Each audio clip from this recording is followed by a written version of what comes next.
contact center do you think that AI will eventually replace? And what's going to happen to those people in those roles? QA is done. Like I am still standing on my soapbox that, if the things that even we are working on now to automate QA forms, and I know a lot of other organizations are working on them now to use ChatGPT to that point. We have a rollout next week for our clients, our internal clients, right? Where we can automate 100% using their exact form, because that's what we did all of our testing on for our new platform. And if little old Expivia with 4 IT guys and 4 developers, right, can figure that out, the CX1s and the Genesis and some third party out there that has 200 programmers, you guys, whoever that is, it's going to be figured out, and it's going to be figured out. I still think by the end of the year.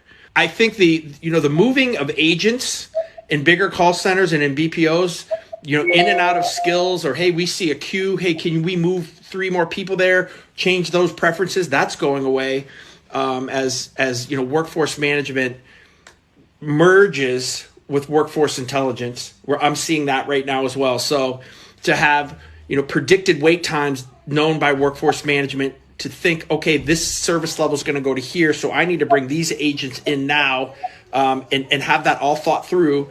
And I have Janie here whose handle time's really high, so I'm going to lower her preference so she takes less calls.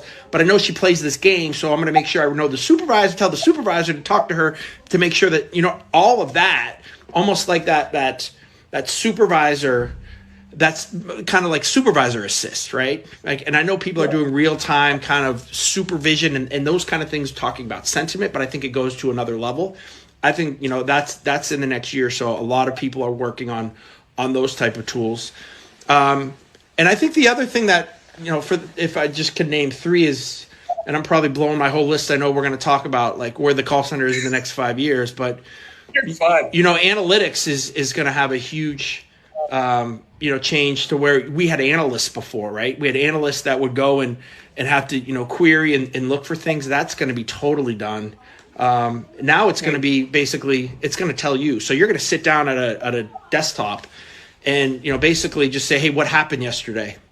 Right. And just basically get a read of, hey, your overall sentiment was at a 62. Here were the agents that were lower. Handle time for these 5 agents weren't there. 3 customers swore yesterday. Here's the recordings, right? To give this overall. So no more looking at the bubbles, right?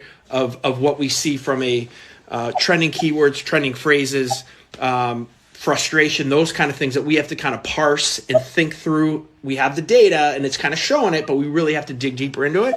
I think that, that analyst position, those kind of things are kind of going away too, with the ease of AI and the AI becoming kind of that analyst. So I don't know. I think QA, I think the supervisor role changes a lot and has a lot more tools. So you're going to probably need less. And then, from an analytics standpoint, for your front end agents, supervisors are going to be able to use that tool now, where before it had to be in the back room with an analyst making reports for C levels.